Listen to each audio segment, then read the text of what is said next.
Hey there, friends. Ever had a money mishap? Maybe not with a vending machine, but we've all had our moments, right? Today, we're tackling those common pitfalls of personal finance. Yep, we're diving into the scary spending habits, the suspenseful world of budgeting, and our personal drama series, Impulse Buying. We'll also chat about a financial diet plan, the 50-30-20ths rule, your new BFF, and some tips to keep Uncle Sam's hands out of your pockets. You might be wondering, who's this rambling about money? Well, stick around and let's learn together. As the saying goes, money talks. And it's telling you to hit that like button and share this video. So, grab a snack, get comfy, and let's get started on our personal finance journey. Remember, we're aiming to keep your money moving, not stuck in the wrong places. Ready? Let's go.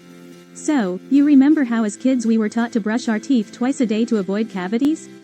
Well, managing our money requires a similar kind of discipline. Picture this. You're out shopping, and you spot a giant, shiny TV that's whispering your name. It's a beauty alright, but it's also the equivalent of a month's rent. You pull out your credit card, ready to take the plunge. It's tempting, I know. But here's where a healthy money habit comes into play. Instead of buying that TV on impulse, you ask yourself, do I really need this right now? It's not about not enjoying your money, but about enjoying it wisely. Think of it like eating dessert. A little is delicious, but too much and you're dealing with a stomachache. Speaking of stomach aches, have you ever had one because you didn't know where your money was going? That brings us to our next point. Remember trying to find your way around a new city without a map or GPS? Kind of a nightmare, right? Well, not having a budget is like that, but with your finances. It's like trying to reach your destination without knowing the right path. A budget, my friends, is your financial roadmap. It tells you where your money should go, be it for rent, groceries, that Netflix subscription, or even a shiny new TV. Remember, a budget isn't about restricting your spending, it's about understanding your spending. And while we're on the topic of understanding our finances, let's get into something we often overlook until it's too late. You know how they say, life is what happens when you're busy making other plans. Yeah, life has a habit of throwing curveballs at us when we least expect it.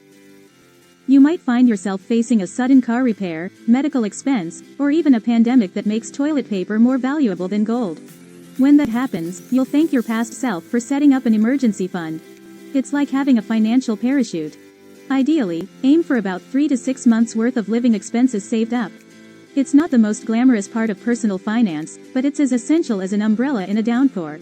And believe me, it feels good knowing you've got that financial safety net. Now that we've got those hard-earned savings tucked away like a squirrel with its acorns. Let's sidestep into a neighborhood we've all wandered into, trying to keep up with the Joneses. Oh, don't pretend you don't know what I'm talking about. It's like looking over at your neighbor's yard and wondering why your grass isn't as green. But remember, friends, sometimes that greener grass is just astroturf. So, let's take a stroll down Jones's Lane, shall we? So, we're taking a stroll down Jones's Lane, and we see Mr. Jones with his brand new sports car and Ms. Jones with her designer handbag. It's easy to glance at their shiny new toys and think, hey, I work just as hard. Don't I deserve that too? But here's the plot twist, folks. The Joneses are not the benchmark. Your financial goals are. It's like running your own race at your own pace. You don't need the latest car or the trendiest bag to validate your success.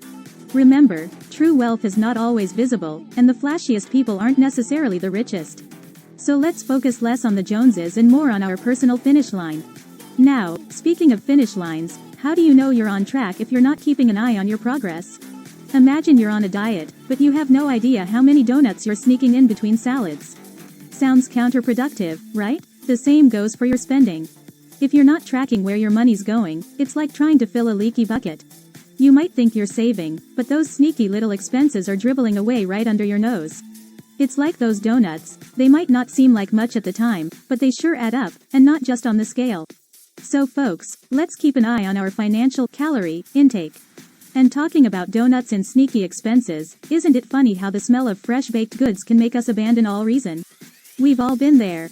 You're in line at the supermarket, and before you know it, you've added a magazine, a candy bar, and a tiny hand sanitizer to your cart.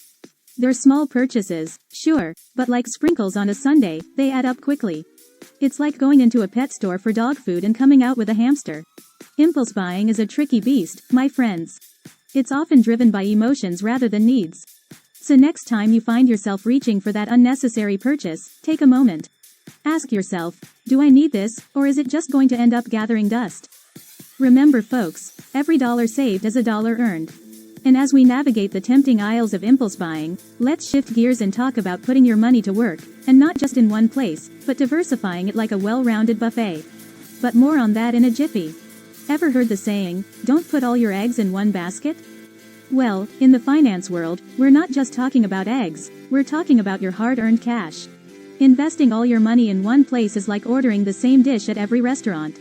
Sure, it might be your favorite, but what if they run out? Or what if they change the recipe and it's not as good as you remember? By spreading your investments across different asset classes, industries, and even countries, you're mitigating risk. It's like having a diverse buffet. If one dish disappoints, there are plenty of other delicious options to satisfy your appetite. Speaking of satisfying your appetite, have you ever had a feast but forgotten to plan how to work off those extra calories? That's right, friends, we're talking about the financial equivalent of a workout plan.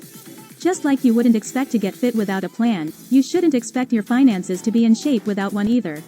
A financial plan is like your personal trainer. It helps you set realistic goals, keeps you accountable, and guides you towards financial fitness. It's about knowing where you want to go and mapping out how to get there, whether it's saving for retirement, buying a house, or planning for your kids' college education. And while we're talking about planning, let's touch on an area where lack of planning can leave a big dent in your wallet. Now, don't get me wrong.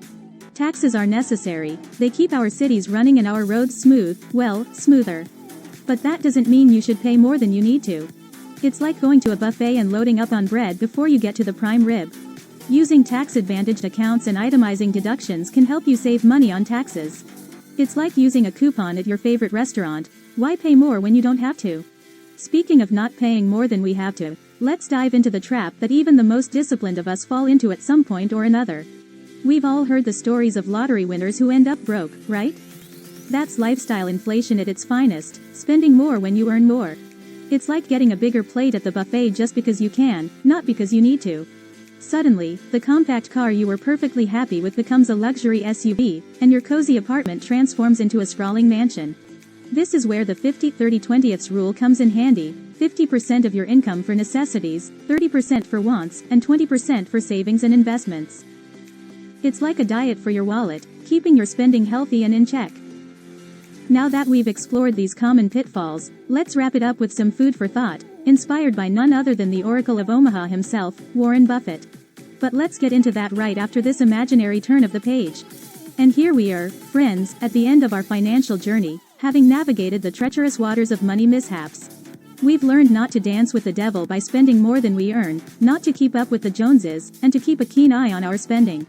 We've pledged to resist the siren call of impulse purchases and to spread our investments like a generous helping of our favorite spread on toast. We've also seen the importance of having a financial plan, being savvy with taxes, and not letting our lifestyles inflate like a hot air balloon with a mind of its own. But, as we wrap things up, let's not forget the wise words of Warren Buffett: do not save what is left after spending, but spend what is left after saving. As we move forward, let's strive to make this our financial mantra. If you've made it this far, thank you for sticking with me. I hope you've found some nuggets of wisdom to help you on your financial journey.